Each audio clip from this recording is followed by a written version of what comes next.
And to unpack this, I'm joined by the Commissioner for Information, Plateau State, and that's Musa Ashoms. Good evening. Glad to have you join me.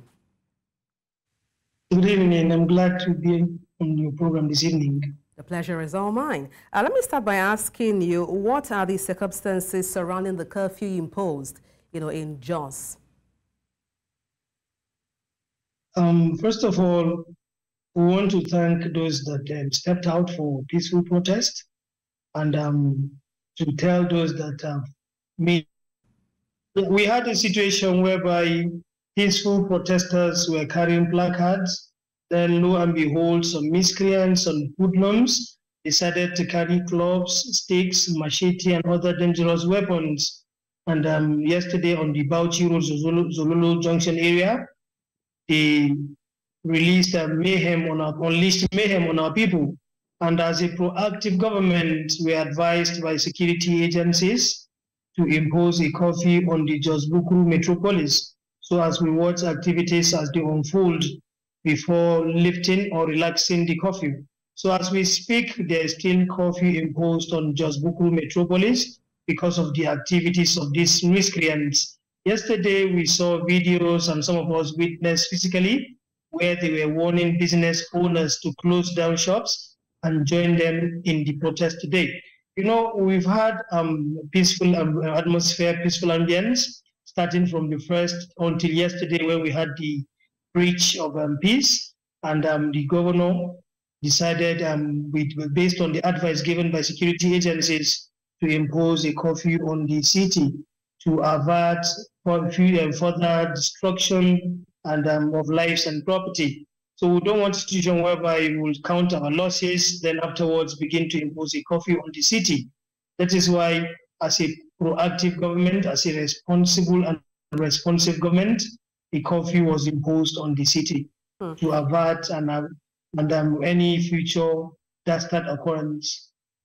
Well, in as much as you have explained the reason for the curfew being imposed, in that parts of Jos, how about vital, services like emergency response teams, as well as hospitals and also food supply chains? What measures are being put in place to ensure these vital services are provided regardless? The security apparatus on the plateau are not new to this kind of operations. They know that once you are a service provider, especially essential services, you have access to wherever you're going to. That is why people are advised to walk about with their identification cards. And of course, when they approach them, they allow them to go to these places where they give these services. So it is not shut down for everybody. It is in the interest of the sanity and peace of our state that the curfew is imposed. Other than that, people that offer essential services have access to the main road, to the streets, to their working places.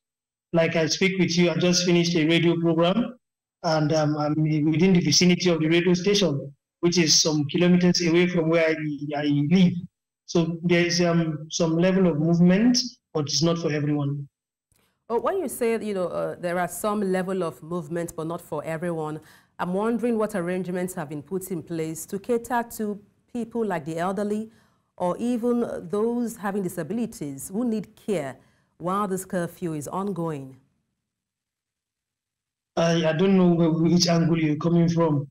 We do not have elderly persons or those who are disabled that would like to go about because they will be exposing their lives to risk. And as a government, the curfew is in their best interest because you never can tell where they will be found if we are moving freely. So as a state, their parents, their families, and their neighbors are going to take care of them until the curfew is lifted or relaxed. So basically, those are the arrangements for now. The arrangement for us as a government is the peace and is the peace of the city, is the peaceful coexistence that people are used to, and that is what we want to sustain or even magnify the more. You could see that we had one of the best processions, one of the best protests, but these unscrupulous elements decided to pick up arms and begin to threaten people and begin to unleash mayhem on peace-loving and abiding citizens. So as a government, it is our duty, the onus is on us to make sure that we protect the lives and properties of our citizens, and that's what we do. Well, I was actually referring to those age grade of people in terms of medical care, but then your response, has answered that. Thank you so much for your perspective on the news.